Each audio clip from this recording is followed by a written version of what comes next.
वंदे मातरम का नारा लगाकर लोग जेल गए, लाठियां पड़ी उनको। आरएसएस के 4 लोगों का नाम बताओ जो वंदे मातरम नारा लगा के जेल गए, उनका नाम बताओ आप। 4 लोगों का नाम बताओ आप, अपने 4 पुरखों का नाम आप बताओ।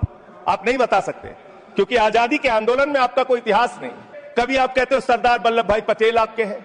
अरे भैया, सरदार वल्लभ भाई पटेल ने आरएसएस के ऊपर बैन लगाया था, ये रिकॉर्डेड हिस्ट्री है। और जब 18 महीने जेल में रखा गया आरएसएस के लोगों को राष्ट्रपिता महात्मा गांधी की हत्या के अपराध में, जब उनको छोड़ा गया, बैन हटाया गया, तो उसमें शर्त लगाई कि आप राष्ट्रीय ध्वज को मानेंगे, यानी कि आप तिरंगे झंडे को भी नहीं मानते थे। आपने 52 साल तक हिंदुस्तान का तिरंगा झंडा आरएसएस के मुख्यालय पे नहीं फहराया सर, नहीं फहराया।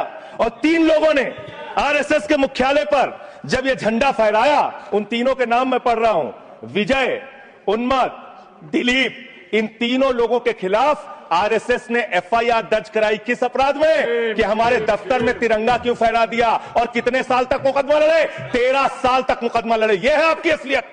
आप तिरंगे का विरोध करते हैं, भारत के राष्ट्रीय ध्वज का विरोध करते हैं। जो लोग तिरंगे और राष्ट्रीय ध्वज का विरोध कर सकते हैं वो भारत माता के सच्चे सपूत नहीं है।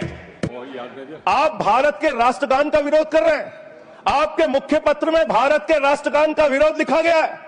इसके लिए भारत के प्रधानमंत्री को और पूरी की पूरी भारतीय जनता पार्टी को, जो अपने आप को आरएसएस को अपना आदर्श मानती है, पूरे देश से माफी मांगनी चाहिए। आपने तिरंगे का विरोध किया, राष्ट्रगान का विरोध किया, वंदे मातरम आपने लगाया नहीं कभी।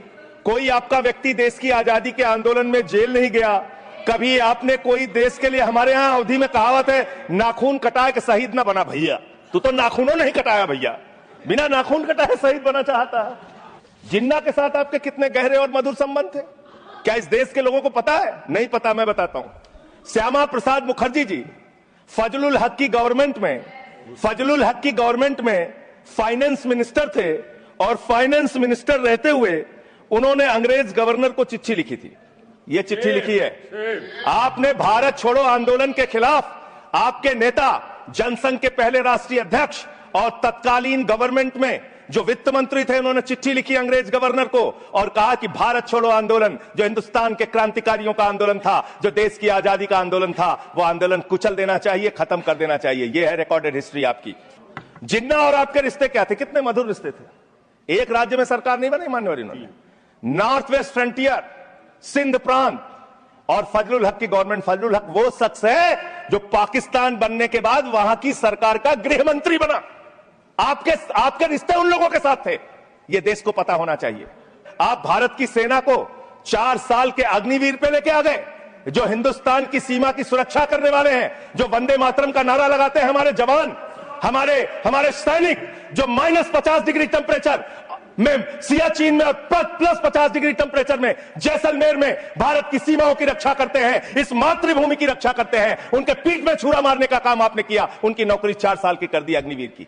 आपको मातृभूमि से प्यार है, आप देशभक्ति की बात करेंगे। अरे मैंने साइकिल चोर सुना था, लॉकेट चोर सुना था, स्कूटर चोर सुना था, मैंने सुना था तमाम तरह के चोर होते हैं। आप लोग तो वोट चोर निकल गए हिंदुस्तान के अंदर। वोट चोर, 3 करोड़ वोट उत्तर प्रदेश में 3 करोड़ वोट की चोरी करने जा रहे हैं। कल की मीटिंग में पता चला 17.5% वोट उत्तर प्रदेश में काटे जाएंगे। आप ये कर रहे हैं, ऐसे लोकतंत्र को मजबूत करेंगे?